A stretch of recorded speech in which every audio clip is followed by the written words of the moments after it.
This begins EE 544 with Professor Ali Zahid on Thursday, January 23rd, 2014.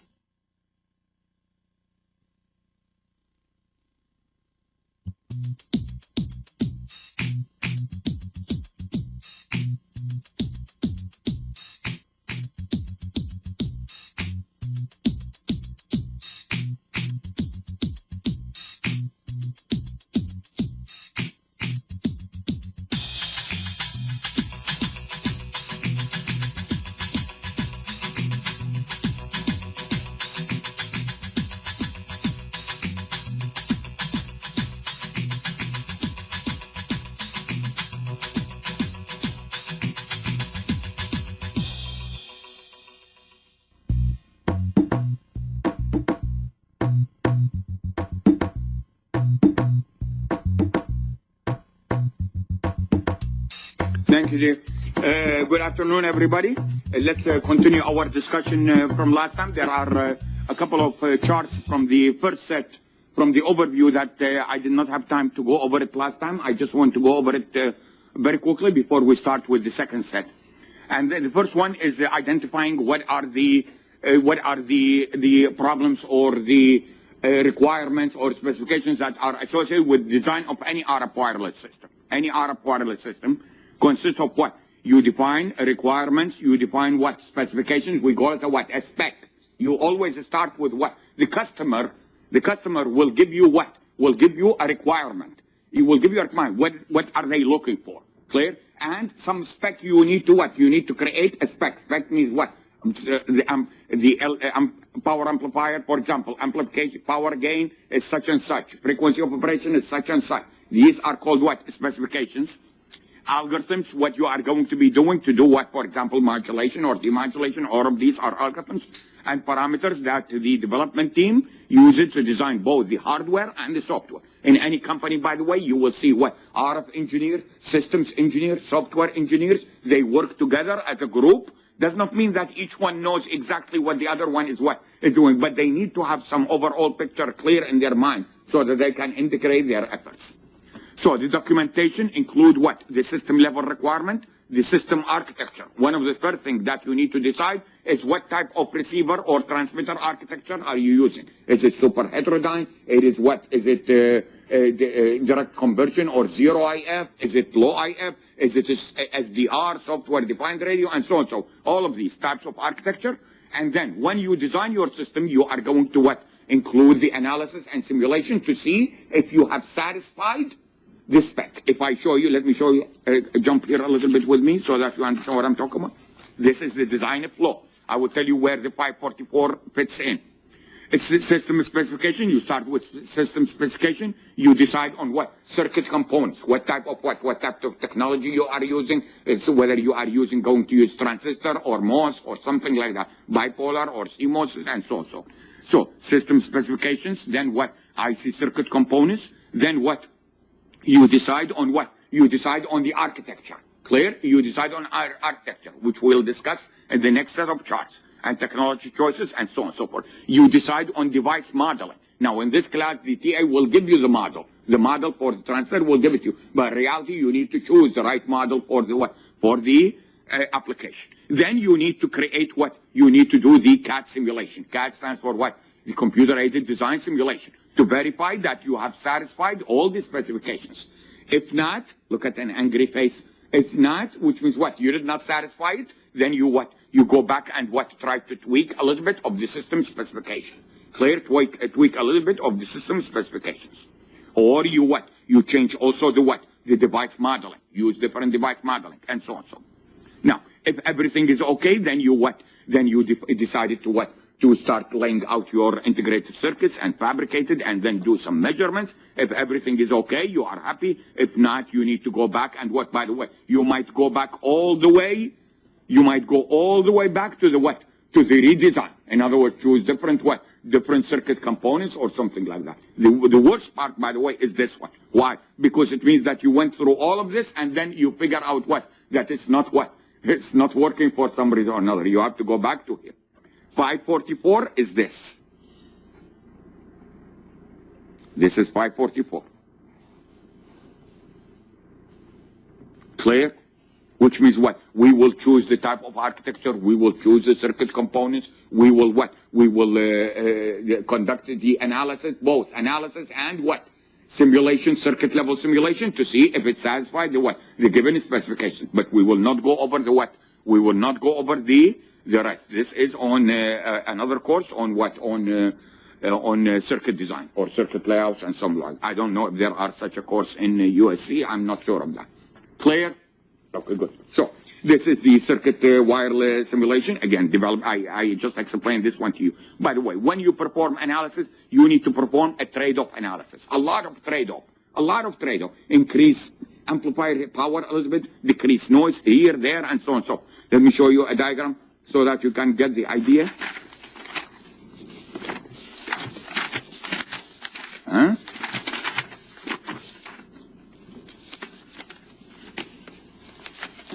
This is what they call it, the octagon. Octagon means what? How many sides? 8 sides. Clear? 8 sides. The noise, trading noise with linearity, with gain, with the power supply, with the voltage swings. Voltage swings means what? Peak to peak. Voltage swings with the speed, which means what? Data rate, with the I/O impedance, input impedance, output impedance, with the power dissipation, both DC power and what? AC power. All of these parameters are what? Can be what? Traded together. They can be traded between each other. Clear? And we will study it in detail, all of them, but we need first of all to understand what they are. Are you following right now? Noise. So what is noise? Linearity. What does linearity mean? But this is what I meant by what trading parameters within the design. Which one is more important to you? Which one is less important to you? And so on. So, we'll get to that shortly. This is a future, what is known as a future wireless network. You see, by the way, the whole idea is to what? Is to provide for ubiquitous access, ubiquitous transmission, whether you are indoors, whether you are outdoors, whether why is this one so, yeah, whether you have sensor net, for example, here you do have what? Several sensor networks. Notice, by the way, this is an ad hoc type network. There is no what? Access point. There is no what? Base station. So they are going to what? Each one will behave as a what? As a relay. Relay. One sensor will relay the information to another sensor and so on and so forth, all of it. This is on the highway communicating between the cars and what? Base stations. The base stations are connected to what? Towers on the building, wireless antennas on the building communicating with this, indoors and so on and so forth. Clear? But this is not part of what? Our course. This is EE, if you are interested, EE 597. EE 597. EE 597 deals with what? With wireless networks. In our course, we deal with what? Wireless transceivers. Clear? Physical layer stuff. Clear?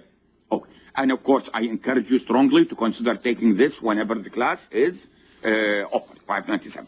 This is the technical challenges. Look at the radio. It's no longer what? A single standard. Look at this radio. What do you see? You see the WiMAX. You see the wireless LAN. You see the direct video, digital video broadcaster. Are you following or not? You see, for example, AM, FM, radio, XM, what does XM means? Satellite radio. This is a paid service, Satellite radio, Bluetooth, and so on and so forth. Cellular, and so on and so forth. Now, what do you notice in here? You notice in here that each one of these standards uses different what? Different band. So your receiver has to have a what? Has to have a wide band covering what? All of these services. All of these services. By the way, you see the multiple antennas? Multiple antennas is what we refer to as a what? As a MIMO, the multiple input, multiple output antennas, and so on and so forth. The spectrum is already what? It's already very precious commodity. And this one needs to be able to what? To operate in all of these. Demands diverse applications, reliability, ubiquitous coverage, seamless indoor, out. Seamless, what does seamless mean? What is it? Without what? Without breaking the connection. In other words, you are indoor, you are making a call indoor, you go outdoor, you need to be able to what? Continue the connection. Seamless means what? You don't need to what? Retune your radio and something like that. Automatically, it has to be done that way.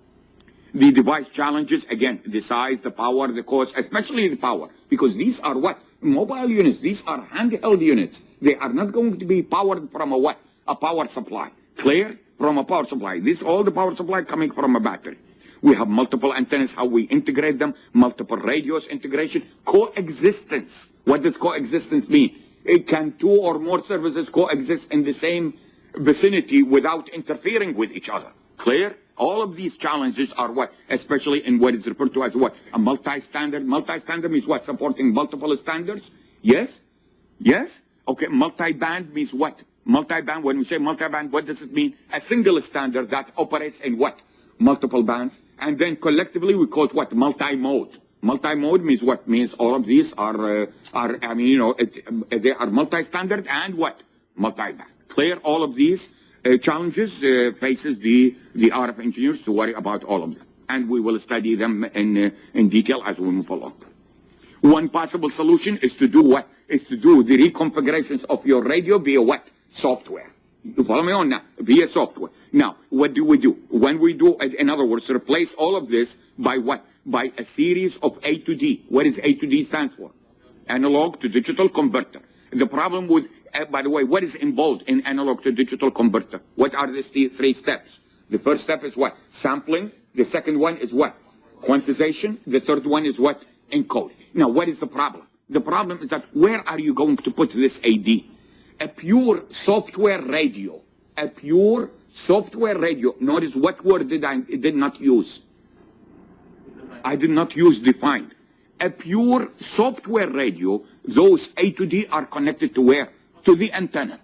Did you understand what that means? Means as soon as you receive the RF signals from the what? From the antenna. Let me show you a diagram so that you can see my point. Is it here or in? No, it's not here. This is in the next set of charts. I will get back to it shortly, but I want to show you one thing. Huh? I want you to see this. We'll get to this later on in detail. But tell me, is this a software radio or is it a software-defined radio? Is this one software-defined radio? Where? Why? Where do you see the ADC? Where do you see the ADC? You see the ADC in here after the what? Where are you sampling? At what frequency? The IF rather than in the what? RF. Is that easier or harder? Easier. Why? Because Nyquist, you remember Nyquist? What did he tell us, Nyquist? In order to be able to recover the analog signal from its samples, we need to sample at a rate of what? At least twice the highest frequency component being sampled. Yes? Now, if you are going to do the A to D immediately at where? At the antenna, you are dealing with what frequencies? RF frequencies, which are what? In gigahertz and up. Are you following me on that? Which means what? The A to D needs to what? Needs to be very fast. Are you following me on that? And you need to come what? You need to come up with an accuracy, an ADC accuracy of at least 14 or 15-bit ADC. Do you understand what 15-bit ADC means? What does it mean? When we say, for example, 15-bit. It means what? It means the encoder for every what? For every sample, you are representing it by what? 15-bit. Which means how many levels do you have? 2 to the power 15 output of the quantizer. The design becomes a little bit what? More complicated. So if you look at this, tell me here, we'll get to this later on. Where did I put the ADC? This one is still analog. Do you agree? The RF, the amplifier, LNA, and the what? Mixer are still what? Are still analog. Where is the digital come? The digital comes in here. Now, why do we do that? We do that because so that I can do what? I can do all the demodulation and the processing and stuff like that in digital domain. In digital domain, it takes what? Less space, less power, and so on. So all the advantage of digital that we talked about, you will get it. Clear? So when you hear the word software-defined radio, it means what? It means you are sampling, but not at what? At the RF. You are sampling possibly at the what? At the IF. Clear? If you hear the word what? Software radio, that's a pure software, which means what? All of it to what? All the way to the RF. Now, but what is the beauty of these types of radio? The beauty of these types of radio is that it is very easy to what? Reconfigure software, reconfigure all of these bands via what? Software, reconfigure the circuit, reuse it, because most of it are what is in software rather than in what? In hardware. Did you get my point on that? And we will talk about this shortly when we get to the next set of charts. However, we cannot spend too much time on this. This is totally separate class by itself. Now, I'm trying to see if the department can offer a class on software-defined radio, maybe in the summer or something like that. I haven't heard from them yet. I submitted a proposal, but I need to wait for them to see what they say. Clear? Clear? Oh, so one way to deal with this is that instead of using hardware for all of these multi-bands, I will use software, and I reconfigure these. Clear? Oh, the cognitive radio is even harder than this, because the cognitive radio needs also to be equipped with with sensor devices to figure out what bandwidth is available or not. Let me show you a diagram. We'll get to it later on, but just to see this. So that, by the way, I want you to see this. Just an example. You remember the crowd spectrum? This is measurement. This is from a measurement. Tell me, what do you notice? This is a spectrum, a given spectrum that is assigned a license to a to a primary user. Is he using it all the time? You can see there is a lot of There is a lot of empty space. Are you following or not? There is a lot of empty space available in there. Oh, now, let me show it to you so that you can see what I'm talking about. Look what we have here. By the way, those empty space is what we refer to as spectrum holes. Look what he does. Look what the cognitive radio does. He is operating, first of all, at this frequency. Why? Because it's a hole. Now, suddenly, a primary user came. So what does he do? He sends the medium, and he figure out that a primary user is sending. What did he do? He jumped to another Another hole. Hole means what? By the way, is this one licensed to somebody else? This one also is licensed to somebody else. But at that time, it is It's free. So he jumps to here. Then he jumps to here. Here. Are you following or not? Keep jumping back and forth, depending on where is the hole that he is sensing. Clear? So he tried to He tried to save on Save on the, it does not need extra bandwidth. Clear? And we will talk again. By the way, you can see from this chart that what drives the software-defined radio is that if you remove If you remove some of deregulation. Deregulation means remove some regulations. Loosen up a little bit. The regulation is very tough. You try to loosen up to provide for progress in the design of software-defined radio. This one will enable cognitive radio. And once you get to cognitive radio, this one will enable deregulation. In other words, you don't need to put you don't put regulation, because the radio is able to sense whether there are primary users or not. And if there is a primary user, he might not send, which means he is not causing any interference. So you don't need to put severe regulation. Did you get my point or not? But we'll talk about that shortly when we get to the architecture and the advantages and disadvantages. But again, we cannot spend too much time on these two.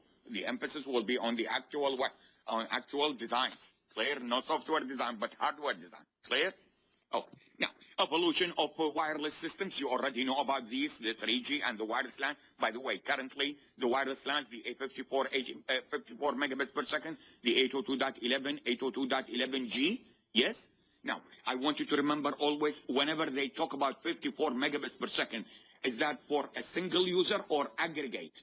That's the aggregate. If it happens only one single user is using it, then you are going to get 54 megabits per second. But if there are aggregate users, this is This is the aggregate rate for all of them. Are you following me or not? Okay. And always remember, when we talk about 54 megabits per second for the wireless LAN, we are only talking about the wireless link between Between your mobile device and and the access point, or the router, or the wireless router. We are not talking about end-to-end. We are not talking about long distance, shorter distance. But you could also provide for example, for generation wireless LAN, the 3G cellular. How come in here we can support We can support longer distance. By the way, do you see the rate? Compare this rate. This is 3G. This one is The wireless LAN. How come this one is lower than this one? Much lower. Always remember the rule of thumb. The longer the distance, the rate will go Will go down. The rate will go down. Is that good or bad? That's bad. Are you following? That's bad. But what can we do? When the RF signal propagates, it will lose It will lose its strength. Oh, the 4G can go all the way to 4G can, or the one that's based on the OFDM. OFDM stands for Orthogonal frequency division multiplexing, MIMO, multiple access, multiple input, multiple output, and sin. Or the LTE. LTE stands for Long-term evolution. Long-term evolution, by the way, even for voice, it's going to go through Through the internet. Everything is IP based. Did you get this or not? See, currently, if you do have 2G or 3G, and you make a phone call, not a data call, but a phone call, is going to go through who? To the PSTN, to the public switch telephone network. But in the 4G, everything will go through the what? Everything will go through the internet. Clear? Okay. Now look at the rates. The new one, for example, for the wireless LAN, 450, 600 megabits per second. Big increase or small increase compared to what? 54 megabits per second. But something has to give. What is it? The distance becomes even what? Smaller, shorter and shorter. Clear? A 4G, 50 to 100 megabits per second, or the WiMAX, and so on and so forth. Now, what enhances the technology? All the improvement in what? In the hardware design, in the battery lives, and so on and so forth. It's more bandwidth, using adaptive modulation. What does adaptive modulation mean? If you can sense that the medium is what? Quiet. By quiet, I mean what? Not noisy. You can use modulation techniques that are what? That can cram a lot of bits per second on a what? On each hertz. This is what we refer to as what? Bandwidth efficiency. But suddenly, if the environment becomes noisy, you can what? Adaptively change what? Change the modulation into what? Into lower level modulation, so that you what? You reduce the amount of bits per second per hertz. What you need is what? What you are saying, that I would like to be connected all the time, but the bandwidth is okay to what? To change a little bit. This is what is known as VBR. VBR stands for what? Variable bitrate. Variable bitrate means what? Means you try to be what? Always time on. You don't want to be disconnected, but the rate, if it changes a little bit, it's okay. You can tolerate. Clear? But we'll talk about that, all of it, later on. Network resource allocation and so on and so forth. Quality of services. Yes? Is it true that it's easier to tap into LTE because it goes through the internet than tapping into 3G and 2G? Because the internet can support what? Can support both voice and data, but you are not going to get the same quality. You are going to get what? You are going to get higher what? Higher rate because of your electronics, not because of it is the internet. Going to the internet, you are going to be what? You are going to be the quality will become a little bit lower. But if you want to get access tapping, yes, it is, because in here, in 2G and 3G, you need to connect to the what? To a mobile telecommunication center, MTO, we call it mobile telecommunication office, before you go to the what? PSTN. Can you tell me why? Can you tell me why? In your 2G, you need, first of all, to access what? A mobile telephone office, mobile telephone center, yes? Before you go to the PSTN. Not only on the receiver location, but your mobile, the PSTN does not have a what? Does not have ability to communicate with you in wirelessly. I'm not sure, did you get the point? Did you get the point or not? You need, first of all, to connect to a what? To a mobile telephone office. And then the mobile telephone office will what? Will relay it to the what? To the PSTN. But if you are going to access what? If you are using LTE, you can access the internet from any service provider that is providing you with the service. Service providers are all over the place. Did you get the point? Did you get the point? Okay, good. Oh, now, some trading, this is, by the way, the growth, by the way. Most of the applications for wireless is what? Is now based on data. It's overcoming the what? The voice. And the problem with that is that the data is what? Bandwidth hungry. Whereas the voice is what? It's not bandwidth hungry. Anybody knows how much each voice call mobile takes? How many bits per second? 8 kilobits per second. Are you following me? 8 kilobits per second compressed voice. Yes? Is that high or low? Relatively low. Every phone call. But the data is what? Is bandwidth hungry. Clear? And when you hear the word what? Spectrum what? Spectrum reduction. Are you following? Which means what? You are running out of what? You are running out of spectrum. This is how much you need. This is how much extra spectrum you need to support what? To support the extreme traffic. Why? Because they want to increase. Look at the revenue. This is the revenue. The traffic demand is this. They want to go what? All the way here. Are you going to support this demand of traffic to get more what? More revenue. Clear? Okay. This is again the trade between what? Mobility and rate. As you go this way, what does mobility mean? As you go this way, a small mobile, Are you mobile, for example, you are in a past trains or in an airplane and so on and so forth. What happens to the rate? As you increase mobility, what happens to the rate? It goes down. Are you following that? If you are fixed or pedestrian, the rate will will become a little bit up, because of mobility results in additional Doppler effects and so on and so forth. You are not going to have that problem if you are if you are in a fixed wireless access. Clear? Clear? Oh, this one is rate versus coverage. We already know that. As the range as the range, look at this, Zigbee, Bluetooth, ultra wideband. This is cover limited limited range. Are you following? If you want to cover wider range, you need to go into into 3G, 802, for example, .11n, and so on and so forth. But what does power means? Huh? No. This one here, as you go this way, you need to increase the power to to provide for wider coverage. Are you following? That's the price you pay. Clear? Okay. This one is data rate versus frequency. What do you notice, by the way? What do you notice? Now do you see why they would like to go into into higher frequencies? The higher can you tell me why? Excellent. When you go into higher frequencies, these are what? What are these? 5 gig, 6 gig, what are they? These are the carrier frequencies. As you go higher in the carrier frequencies, the bandwidth becomes becomes wider. As the bandwidth becomes wider, the data rate becomes higher. Let's see if you have seen this before. Do you have heard about Shannon? Shannon. What did he say? He says C, which is let me write it here. Don't worry about this right now. I just this C is the channel is equal to W log to the base 2 1 plus S over N.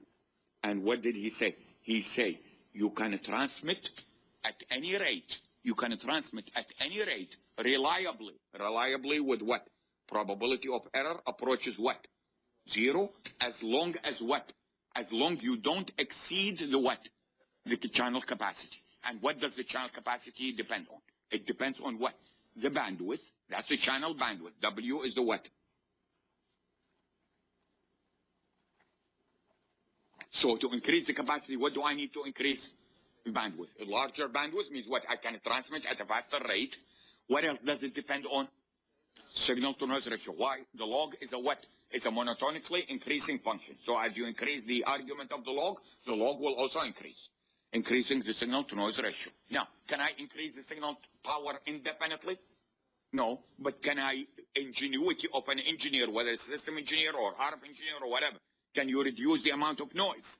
You can reduce amount of noise from your design. So reducing the amount of noise means Signal to noise ratio will go Will go up, hence this one will Will increase. Clear? Okay, good. So this is the data rate, the ultra wide band, and so on and so forth. All of this, the wider the band becomes because the data rate becomes higher. This is This is the range versus the frequency. This is the range versus the frequency. What do you notice? What do you notice in here? As the frequency increases, the range decreases. Now do you see why operators would like to work, that they don't want to work in much higher ranges, much higher frequencies, even though the spectrum might be available. Even though they might be available, but the higher the frequencies, you are going to end up with You are going to end up with lower Let's see if you remember. No, we did not discuss this yet, but let me just explain to you. Aside, this is aside. Let's see if you have seen this in the previous classes. The received power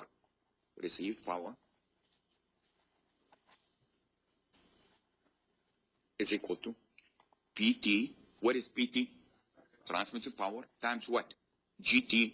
What is GT? The gain, transmitter antenna gain. Yes? Times GR, which is the receiver antenna gain. Yes? Over Or, excuse me, or pi D over lambda, the whole thing, Now explain it to me.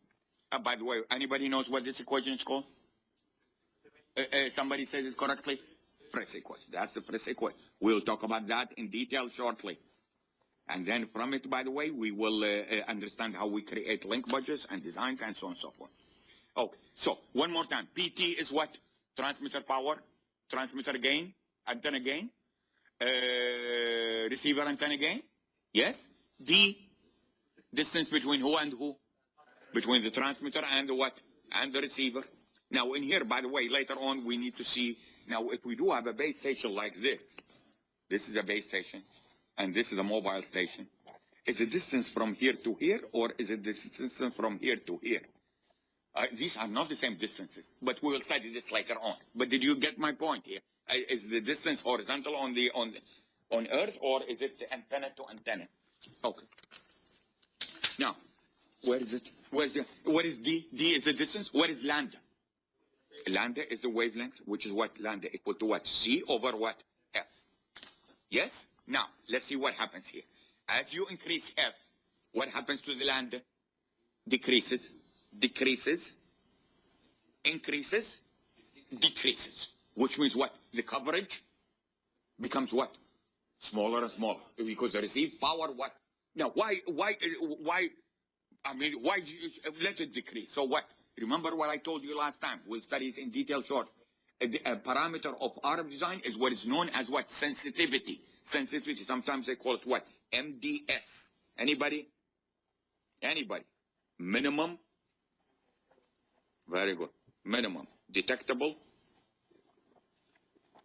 signal. Which is what? How weak? How weak? What is the weakest signal that can be what? That can be detected? When I say that can be detected means what? It can be differentiated from background noise. Clear? If this one goes down, down, down, and down, it might not be what? Detected anymore. Are you following that? Which means what? The coverage has what? Has stopped. Clear? So as you increase the frequency, keep that in mind. As you increase the frequency, the coverage will go down. Power dissipation, of course, as you increase what? As you increase the frequency, the power dissipation becomes what? Becomes higher and higher. Clear? Clear? You notice, by the way, even in your PCs, you notice that the what? That the frequency or the clock has already what? Has already saturated. You know, the integration of transistors and stuff, you keep putting what? More transistors on a single chip, but the speed is what? Relatively what? Have what? Saturated. You are not following me? I'm talking about the PC, about your processor. Your processor. You will see that the speed has what? Relatively what? A process. It's not increasing indefinitely. Are you like according to Moore's law? Clear? Why is that? Because as you increase the speed, you are going to need what? More power. And more power means what? Your devices will heat up. Clear? You need what? You need two cooling mechanisms. Clear? Okay, good. All of these trade-offs, we'll talk about them. I'm not going to go over all of these applications. Many. Wireless, broadcast, AM, radar, navigation, global positioning systems, remote sensing, RFID, the RF identification, electronic warfare, spies, and so on and so forth. Any medical, astronomy, automobiles, highway, like I showed you a moment ago, and so on and so forth. Endless. Endless application of what? For RF design or wireless design. Clear? That's the beauty of this. Okay. The trade-off, again, as I told you last time, is the bandwidth versus the power versus the what? The cost. Bandwidth efficiency is measured in what? Bits per second per hertz. Which means what? In a given bandwidth, how much bits per second can you what? Can you support? Power efficiency means what? Means how much power do you need? Minimum power. You need to achieve certain performance measure, which is what? Bit error rate. Clear? That's a power efficiency. Cost efficiency, of course, the cost of your machine. Clear? Now, you need to understand one thing. If you are designing, for example, a microwave link, a terrestrial link, line of sight, is the cost important or not that important? Why? Because it's a one-time situation. You are not going to manufacture on a what? Bulk basis. Did you get my point or not? Whereas in mobile, when you are doing mobile telephony or mobile unit, are you manufacturing 1 or 2 units or millions and millions and millions of units? millions and millions and millions of units, then the issue becomes what? The issue of cost, the issue of power becomes what? Becomes very important. Do you follow me on that? So it depends on what? It depends on the volume of what? Keep that in mind. It depends on the volume of the application. Okay, now, finally, before we get into the next set of charts, finally, the design goals. On the transmitter side, what is the design goals? You are designing the transmitter. What are the goals? The first goal is what? Is that you need to make sure that what you have enough power to what? To provide for what? Desired coverage. So the first question is what? They must transmit at a specified amount of power while consuming as little power as what? Possible. Where is this, by the way, power coming from? We will see when we study the power amplifier. Actually, the power is coming from what? The DC and converted to what? RF power. Which means what? DC power to what? RF power. I would like that conversion to be as efficient as possible, using a small amount of what?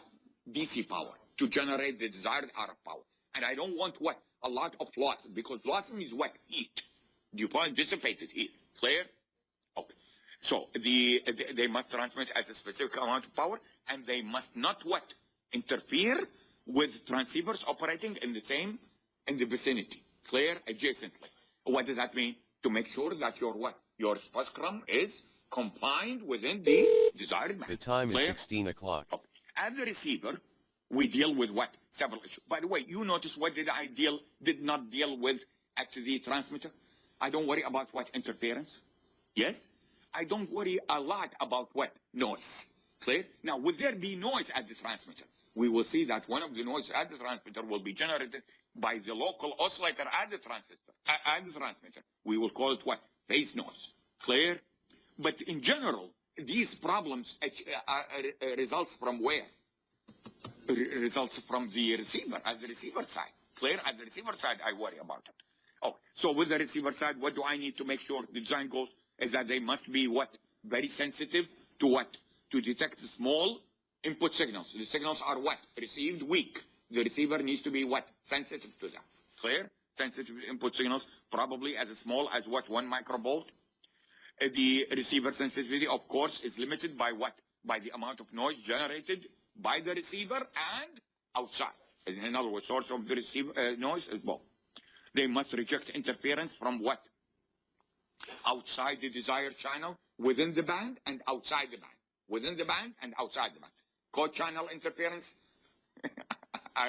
we don't know what to do with them because they occupy the same what? They occupy the same band. What we are hoping is that the co-channel interference are with very little what? Very little power, which means what? They are located far away from me. They are far away from me so that their effect will be what? Will minimum.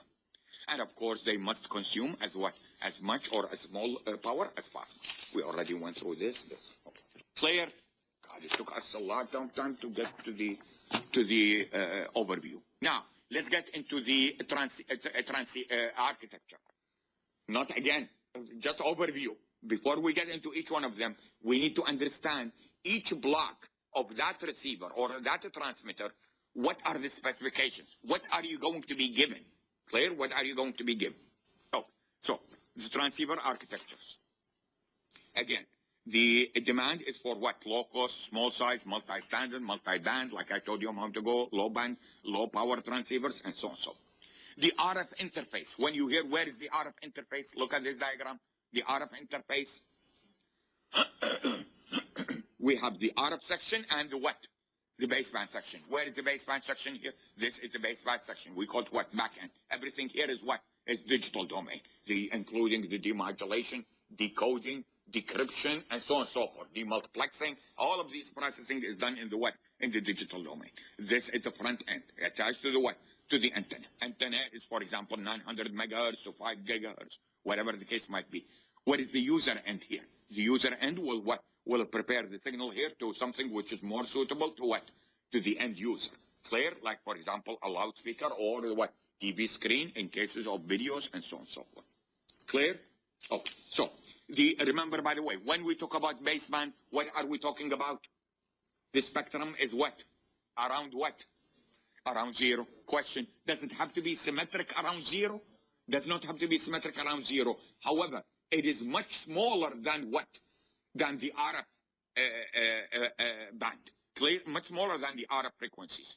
One of the homework problems, you will see that the spectrum will look like this. Let's see if you can help me. First of all, is this baseband? That's baseband. Is this baseband? That's also baseband. Are you following or not? Okay, the difference between this one and this one is that this one has a what? Has DC in it. This one does not have what? DC in it, because there is nothing on what? On at F equal to 0. Clear? But is this an RF or is it the baseband? This is still a baseband. Why? Because this one here, from here to here, is much smaller than what? Than the RF frequency here. Clear? Okay, good. So, the baseband deals with what? The baseband range of frequencies of the information or the modulating signal. The bandwidth of the baseband determines the underlying rate at which the data can what? Can flow. Clear? So the bandwidth of the baseband is what? It will determine what? Will determine at what rate can you what? Can you transmit? Clear? Clear? Okay, good. Now, the RF section at the transmitter, again, what is the RF section at the transmitter side responsible for? Responsible for what? Up conversion, yes, the baseband signal to the assigned RF signal and injecting this signal onto the medium. The RF is the other way around. So in the transmitter is up conversion, at the receiver is what? Is down conversion. Back end, again, does the actual demodulation, decoding, decompressing, and so on and so forth. And the user end here, this one, converts the information to more suitable for the user. Clear? Oh, then we just did this design goals, repetition. Okay, let's look at the equipment, the component, each one of them. Antenna. Do we need an antenna? We need an antenna. Something has to what? There must be a component that will what? Translate an electrical signal to a what? Electromagnetic signal and vice versa. So the antenna is a what? Function of the antenna is to convert an RF signal from a transmitter to propagating. AM stands for what? Electromagnetic signal and vice versa at the receiver. What do you deal with? When you deal with antenna, what are the things that interest you? First of all, the operating frequency range. Yes? Now, if you are going to support all of these multiple standards, you need to have an antenna which is what? Which can cover or which can receive what? Wider range. Clear? Multiple antenna, operating frequency range. The size of the antenna, which again, as I told you, it's proportional roughly to the wavelength, actually 1/2 of the wavelength or even less. Clear? That's why you are using what? Higher frequency component, higher frequency RF signal, so that the wavelength becomes what? Small. Gain depends on what? Directivity. The more direct the antenna is, the gain is what? High. Clear? And now remember, I told you the beam, this be here, for example.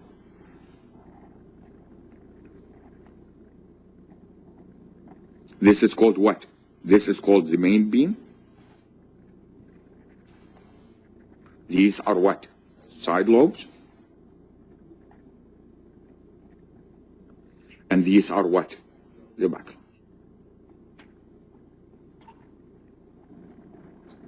lobes. Lobes. Clear? Omnidirectional. When you hear the word omnidirectional, what does it mean? It's in all directions, the gain is what? The gain is constant, 1, in all directions. Clear? That's omnidirectional. Okay, directional antenna, of course, can provide you with what? High gain. You can also have what? Phased arrays, and you could also have what? Smart antennas. Smart antennas means what? Or phased arrays means what? Ability to, remember I told you, the signal is coming from what? From different angles. Clear? From different angles. Phased arrays antenna, it can what? It can combine all of these phases constructively. Clear? Constructively. Same thing with the smart antenna. Smart antenna can what? Can beam. Can direct the beam to the what? To the desired location. Clear? Can change it adaptively. Clear?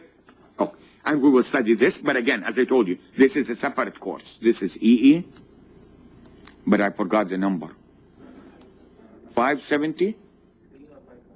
571 or EE 573. One of them.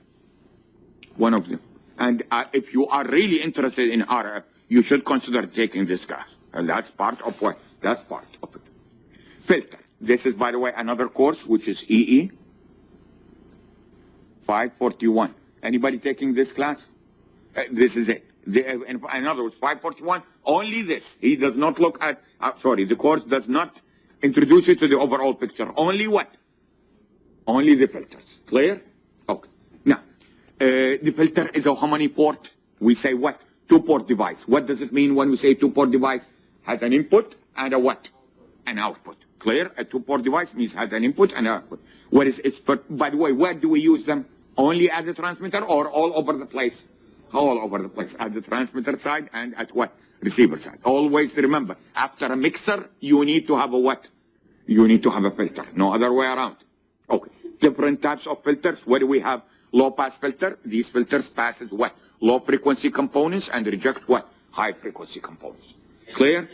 High pass filter, on the other hand, is different. These are not desirable. Why?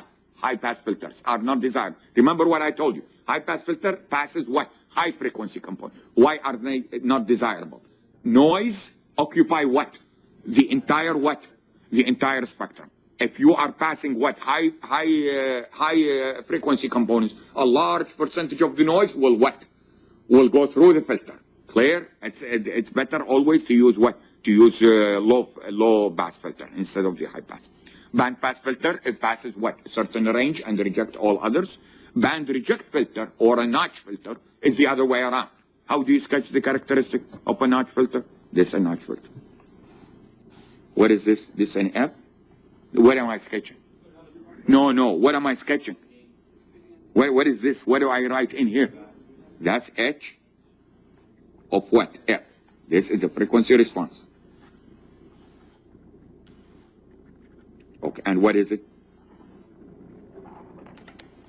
Clear? Clear? Okay, this is called a notch filter. All pass filter. What is this all about? Have you seen this? Terminology. What does that mean? When we say all pass filter. What does that mean? So why are we using a filter? If it passes everything. Did you discuss this 541 or not yet? The guy who's taking 541. No. But have you heard about it? All pass filter? What is, by the way, can you sketch the characteristic of an all pass filter?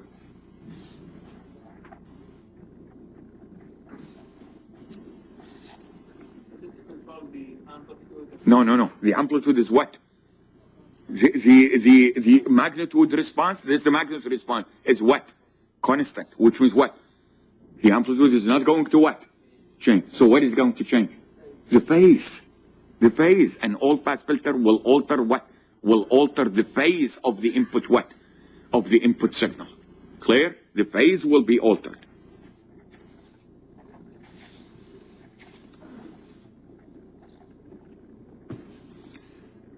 Clear? Depending on what you need. Depending on what you need. But the magnitude is not going to change. That's why we call it what? All-pass filter. All-pass filter means what? All frequency components will pass without amplitude degradation. What are, yes? Why do we want to change the phase? When you, for example, when you want to generate what is known as SSB, I will show you that shortly. SSB stands for what? Single sideband, as opposed to what? Double sideband. We will see when we get there, we will see that those two bands, the upper sideband and the lower sideband, they have the same information. So why are we sending them? We need only to send one of them. You follow me on that? When we want to send one of them, we need to do what? Phase inversion of the entire spectrum, so that then when we add them together, they will cancel with each other. You follow me on that? Now, we will also need phase conversion, which is much easier in the IQ modulation or demodulation. Remember IQ? We need a local oscillator as what? Sine and what? Cosine. Is that a phase change? That's a phase change. But this one is much simpler. Why? Because it's a single what? It's a single frequency. Whereas this one, I'm talking about what? Introducing phase difference over what?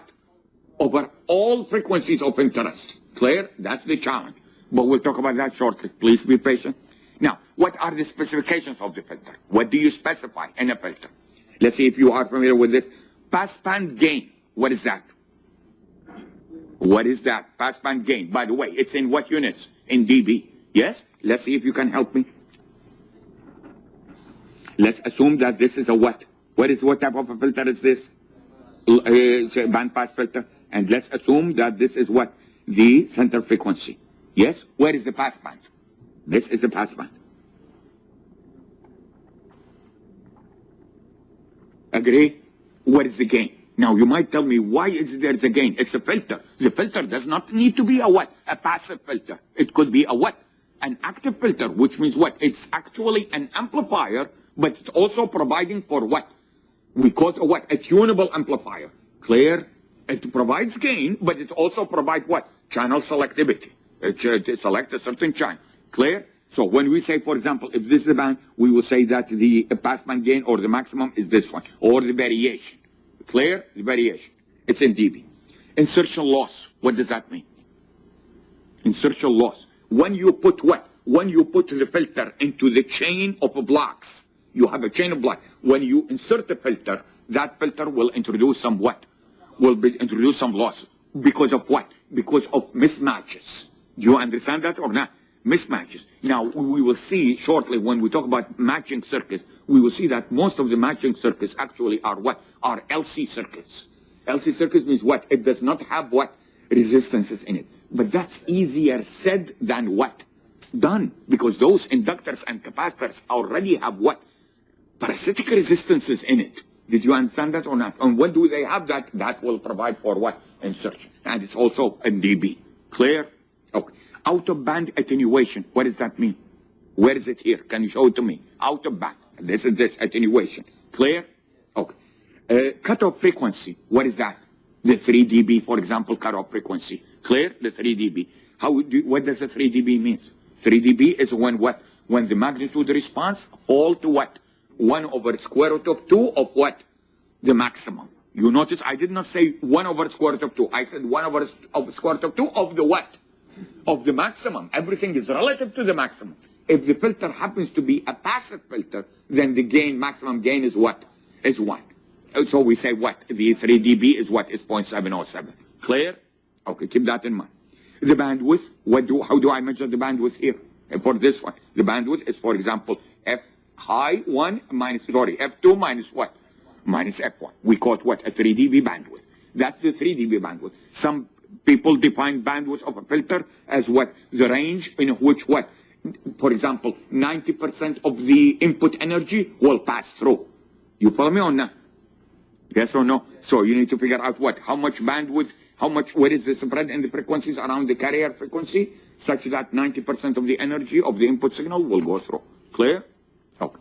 Selectivity, sharpness, Q factor. What does that mean? This in the outside of the passband, how quickly this one is going to what? Roll. That's a measure of what? How sharp it is. Clear? And that will determine the selectivity. I don't want you to confuse sensitivity and what? Selectivity. These are two different things. What is sensitivity? One more time. We will define it in detail shortly. What does sensitivity mean? The weakest signal that can be what? Detected. Selectivity means what? How easy to select the desired channel among what? Among other channels. Are you following? Among other channels, how easy it is to what? To select the desired what? Desired selecting channel. What is the Q definition? We'll talk about this later, but for now, what is it? It's a center frequency, F sub C, the carrier frequency, divided by what? Divided by the bandwidth. Clear? Okay. The higher the Q, the harder it is to design. The harder it is to design. Yes, more complicated, costs more. And that is why I told you before that as the receiver, as we will see probably next time, we will see what? We will see that at the beginning, we will what? We will select the what? The band rather than select the what?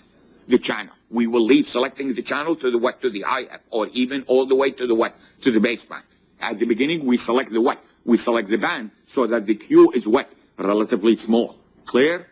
Okay, we'll get to that in shortly. How do we measure the sharpness or this in dB per what?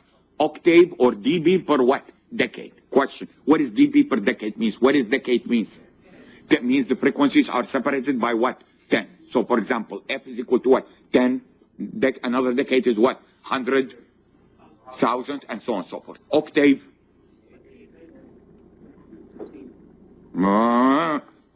Octave. 2. Octave is what? Is 2. Are you following me or not? Okay, we'll talk about that. Apparently, you are not familiar with it, but we'll talk about that. So when we say dB per octave means what? Every time the frequency what? Doubled. Did you get this or not? Every time the frequency is doubled, like 2, 4,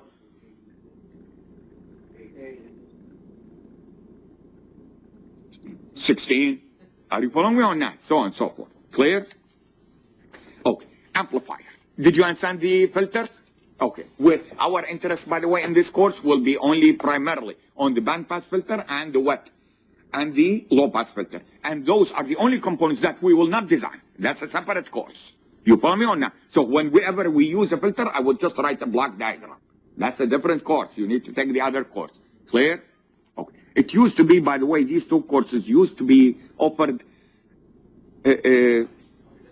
alternatively. In other words, one in the spring, one in the fall. I don't know why this semester they are both offered in the same semester. I have no idea. I don't make the schedule. Okay, amplifiers. Amplifiers, do we use them only on the transistor or on the receiver also? Different types of amplifiers. Power amplifiers. By the way, most programs in schools or whatever you want, when they give a course on RF, the power amplifiers, they will always what? They will always tell you we run out of time. Did you follow me on that? In other words, they leave it till the what? Till the end, and they most of the time they don't even discuss it. But in our class, we will go into detail. Different types of power amplifiers, linear amplifiers, non-linear amplifiers, different types. Clear? We will talk about that shortly. So power amplifiers used at the output stage of the transmitter consumes, again, lots of power. Lots of power. By the way, in the transmitter, do we need to turn it off? I want you to tell me, do you understand this statement? Consume lots of power, so switching them on or off is what? Required. What does that mean? In your cell phone. In your cell phone. The power amplifier. No, I don't think you understood my question. If you are not transmitting, if you are not sending anything, should your power amplifier be fully powered? What do you need it for? The receiver needs to be what? On, so that if somebody is what? Is calling you, they can get through. But the transmitter is only when you what? When you transmit. I'm not sure, did you get my point? Did you get my point or not? It's only when you want to transmit, you want to turn the power on. When you're not transmitting, what do you need the power for? And that's why I said switching them on or off is required. Low noise amplifier at the receiver. Most important to us, which is what? Which is to try to what? To strengthen the power of the received signal, which is weak, without introducing what? Without introducing a lot of what? A lot of noise. Clear? Okay, what does that deal with? Does it deal with selectivity or sensitivity? Sensitivity, because we are there. Remember, sensitivity is covered by what? Noise. Whereas the selectivity is covered by what? The nonlinearity. Okay, as we'll see in just a second. IF amplifier, by the way, do we have to have IF amplifiers? Of course, when we deal with what? Direct conversion or zero IF? Look at the statement. Zero IF. What does that mean?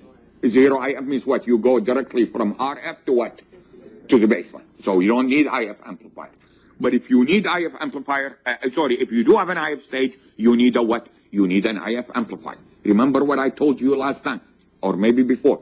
The gain at the receiver cannot be all achieved in what? In one stage. You are going to be able to, you need to what? You need to distribute your overall gain across the what? Across the receiving chain. Clear? Okay. So, the IF amplifier and so on and so forth. Amplifier provide for what? Power gain. Measured in what? What do we measure the power gain with? dB. Not dBm. dB. That's a power gain. Clear? Are they nonlinear devices or linear devices? They are nonlinear devices, which I'll show in just a second. All of this, by the way, we'll discuss them in detail. They're just an overview. Okay. What are the specs for the amplifier? Power gain. How do you define the power gain? How do I define the power gain? The power gain is the what? Is the ratio. If you are measuring it in dB, then it's what? 10 log. Of what? Of the power at output. What power? What power? The RF power. RF power, which means what? Which means what? The desired. Are you following me on that? The desired channel. The fundamental. Did you get my point on that? Divided, of course, of what? Divided by the input power. Clear? Noise figure, NF, also measured in what? in dB. We will see later on that we do have a noise figure in dB. If you measure the noise figure not in dB, then we call it what? Noise factor. But most of the time we will use only what? Noise figure. The higher the noise figure, the worse or the better? The worse. Are you following that? So, for example, if you say my noise figure is what? Is 15 dB or 20 dB, that means what? That device is what? Noisy. Clear? Clear? Okay. Now, we will see later on when we define, anybody knows how we define the noise figure? Is what? Is the ratio of what? The signal to noise ratio at the input to the what? Signal to noise ratio at the output. Yes? At what temperature? At room temperature. Clear? But we'll discuss this later on, not now. Let's not worry about it. Nonlinear effect, saturation. Let's understand all of these things. Let's see if you have seen this before. What am I sketching? That's the what? Input power. That's the what? Question. Is this a logarithmic scale? That's a logarithmic scale, which means what? This is in what? dBm. This one is what? In dBm. What does dBm stands for? dB milliwatt. Clear? dBm. In other words, dBm is equal to what? 10 log the power over what? A reference of what? 1 milliwatt. Clear? Okay. How does it look like? It looks like this.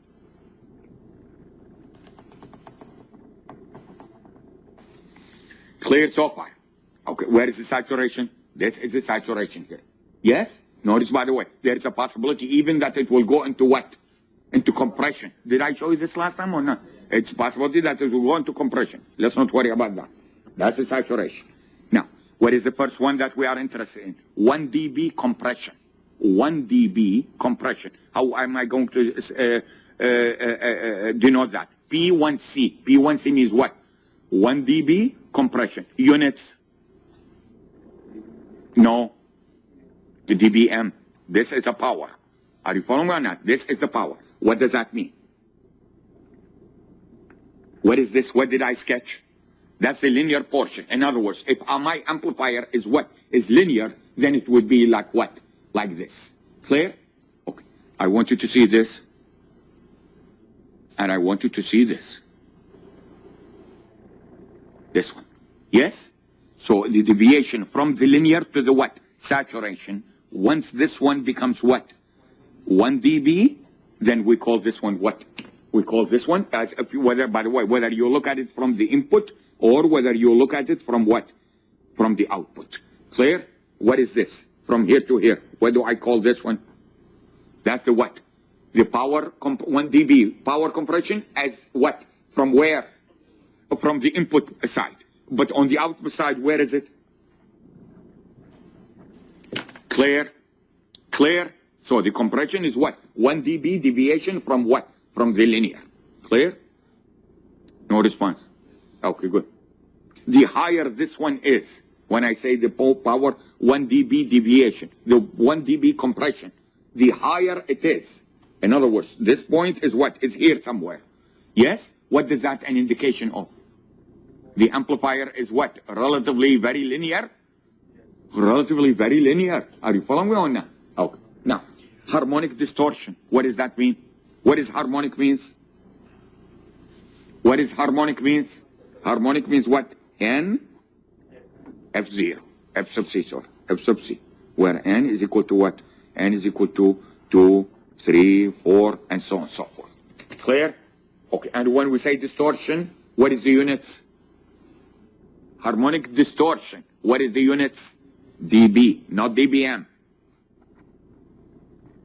Clear? Clear? And what is this? This is a ratio of what? The output voltage, for example, at what?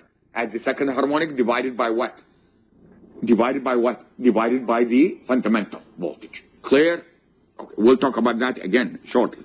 Intermodulation components is what? Plus or minus what?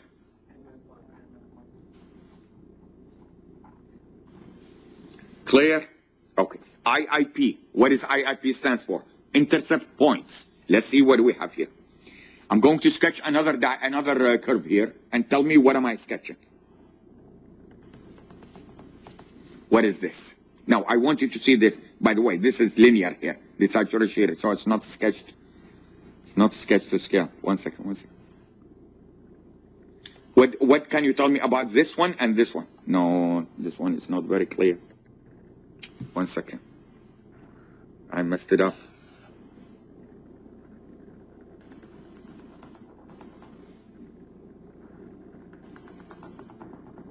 Tell me, what do you see, this line and this line?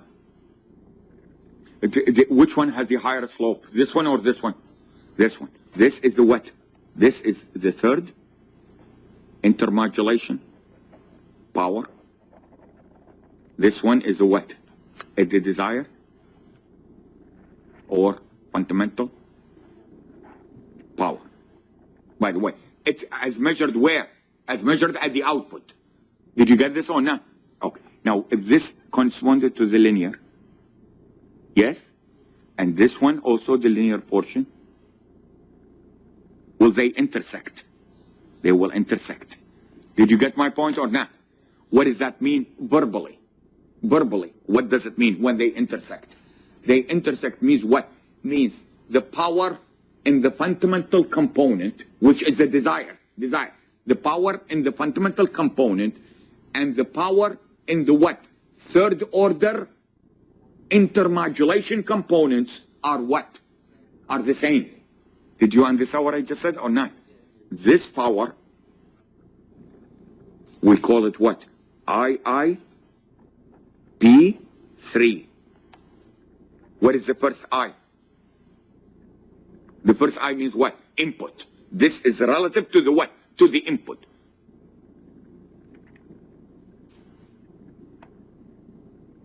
You didn't get it? Did you get it? Okay, by the way, detail and the analysis shortly. I'm just getting, where is the OIP3? Ah, very good. This one.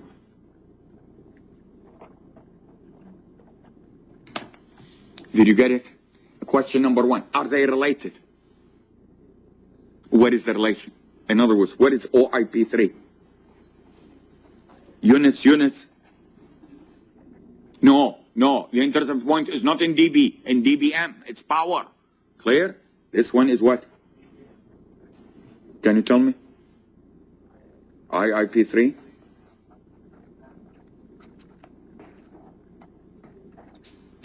Agree? White plus. I'd say everything is dB. Yes? What, by the way, what is this? One more time. dBm or dB? dBm? dBm? dB. This dB. This not dBm. This dB. Yes or no? That's a gain. Clear? Clear? Question. I said question before your question, so I get the priority. Question. The higher the IIP is, the higher in the spec, if they give you a higher IIP3, is that a better linearity or worse linearity? In other words, is the device linear or not linear? If it gives you a higher IIP3, it's more linear. Are you following me? It's more linear, which means what? This point is what? Is somewhere what? Somewhere in here. Did you get my point or not? So the higher the IIP3, it means the amplifier is more what? More linear. You lost me? You did. But we'll get to the detail shortly. Yes? Yeah, the GP here, is it the gain of the amplifier? That's the gain of the power gain. Power gain, not the voltage gain. And all the gain, by the way, in this course, whenever I use the word gain, is a power gain unless otherwise stated. Unless otherwise stated. Everything is power gain. Clear? Clear? What is the slope of this one with respect to this one? This one to this one? 3. Are you following or not? That's 3 times the slope of this one. Why? Because this one is a third order intermod. If I want IIP2, how would the line look like? It look like what? The slope is somewhere between this one and this one. Clear? Okay. We'll do look at both of these shortly. And of course, you need to specify what technology you are. Yes, sir. I see the math in the graph, but I don't see the design significance. I told you, the higher the IIP3, it means what? It means that the amplifier is what? Is more what? Linear. If that point appear in here, what does it mean? It means, see, if they are linear, listen to me, if this is linear and this is linear, Yes? Remember, the slope of this guy and the slope of this guy is what? The slope of this guy is what? 3 times the slope of this guy. You follow me or not? The farther they intersect, what does it mean? It means that the saturation has not what? Has not started yet. And if it not has started yet, what does that imply? It implies that the amplifier is linear, which means what? It means that I can use it for modulation techniques that are what? The envelope is what? Non-constant envelope. Clear? Is variable.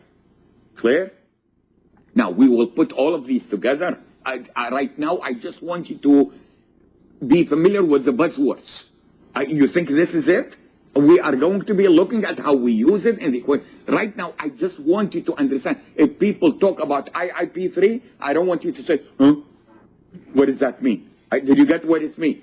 IIP3 is the input power or the output power in a way such that the fundamental RF power and the power in the third order intermodulation, not third harmonic, third order intermodulation components are what?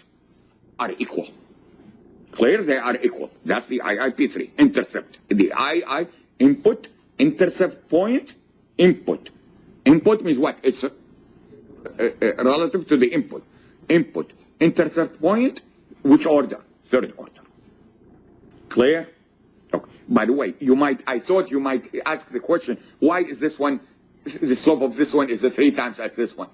Yes? How come you did not ask that question? I will show it to you in detail. Right now, this is not it. We need to analyze all of this. Clear? So for time being, I just want you to understand the buzzwords. That's it. Okay. Now, mixers. Where do I use mixers? At both the transmitter and what? At the receiver. At the transmitter is for what? Up conversion. At the receiver, it's what? Down conversion. Clear? Now, if you are using a heterodyne, it's what? How many ports, by the way? 3 ports. Let's look at it a little bit carefully.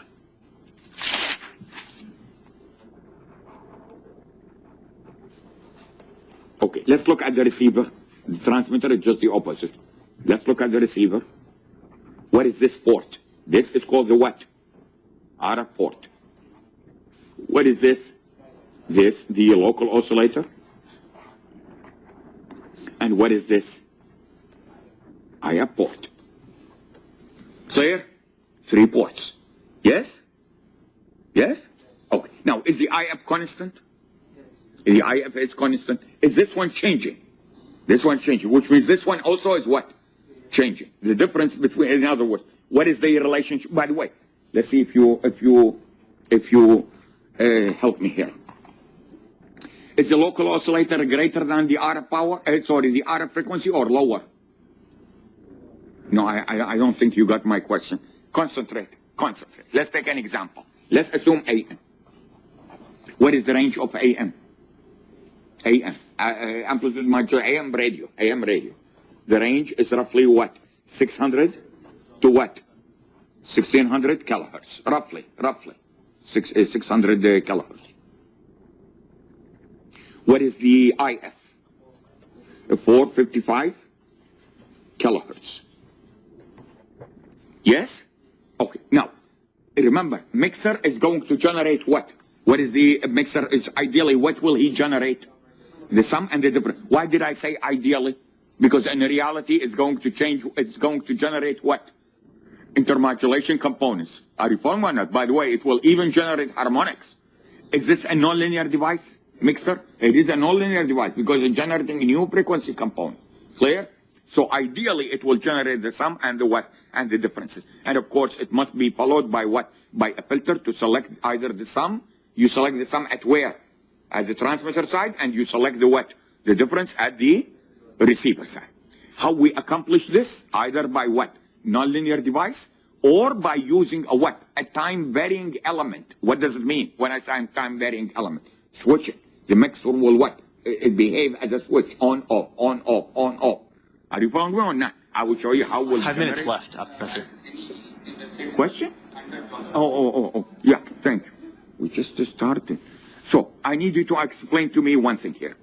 Let's assume, just for the sake of argument, the desired channel is 600. 600K. Yes? What should the local oscillator be? Remember, the IF is what? 455. In other words, this is what we have. I want you to understand this very carefully. This is the RF. What is this? What did I sketch, by the way? It's no response. No response. What did I sketch here? This is a desired channel centered around what? 600K. What does this, by the way, represent? That's the modulation, the AM modulation. Yes? That's the upper sideband, and this is the lower sideband. Agree? Yes or no?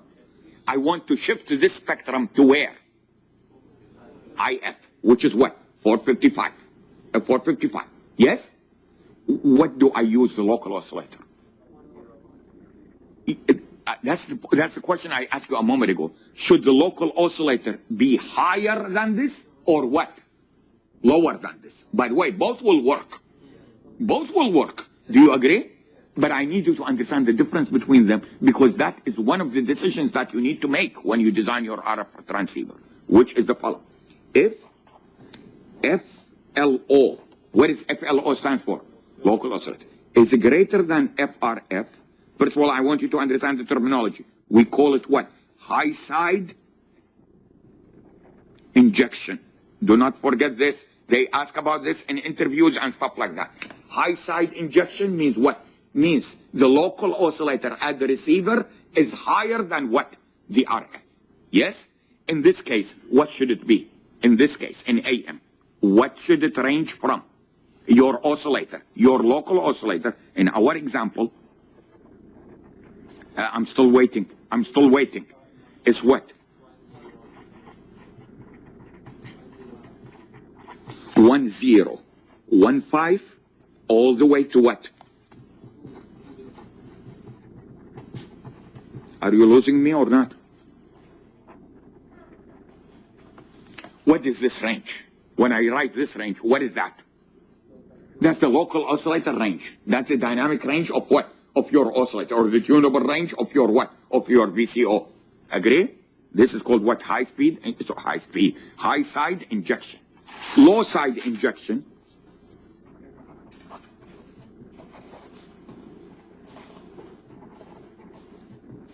If what? If FLO is what? Yes? Cannot hear you. What is the range here? What is the range? In our example? Help me.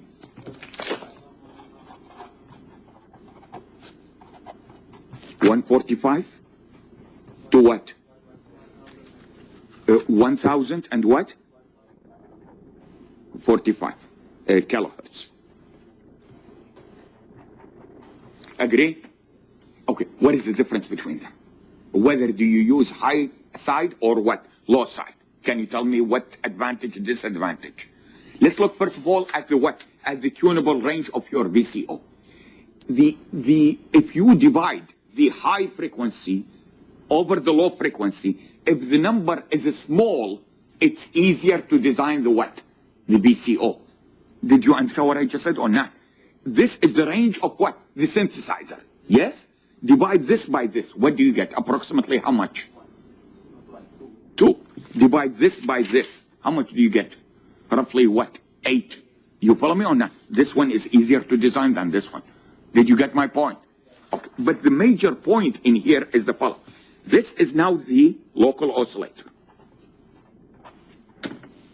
Tell me, after you send it to the IF, how does the IF spectrum look like?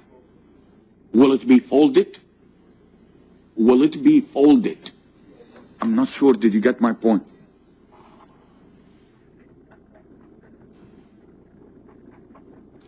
The spectrum got inverted. You lost me here. Did you lose me? Did you lose me? The spectrum got inverted. How about here? Will the spectrum get inverted here? The spectrum did not get inverted. Now you might say, okay, so inverted. In some situation, these might not be what? Identical. In some other situation, some other modulation, if you invert the spectrum, the modulating signal might get also inverted. The 0 becomes a what? 1, and the 1 becomes a what? 0. But that might not be a major problem if you do have multiple mixing in the RF chain. Because, for example, if you do have two mixers in the RF chain, if this one inverted, the other one will what? Will invert it again. Did you get my point or not? I'm not sure did you get it or not. High side injection will invert your spectrum. Did you understand why is that? What is the difference between LO and this RF? Is what? Is IF. This one is higher than the RF, which means when you subtract this from this, the answer is what? Lower, which is this one. Yes or no? I'm going to run out of time quickly. Yes or no? Does this one invert it? The low side injection. This one does not invert it. However, this one results in what? In a harder design of your what? Of your VCO, because the ratio between the highest and the lowest is what? Is high. The dynamic range is what? High. By the way, the bandwidth is the same, but the generation of frequencies, the highest minus the lowest, or the highest divided by the lowest, the higher it is, it's harder to design the mixer. Clear? Okay. But I will show you that shortly when we get there. Okay. Now, the specifications of... Sir? We are, I'm out of time. Sorry. No, you don't need to be sorry, my dear. We'll continue next time. Did you follow me? Okay.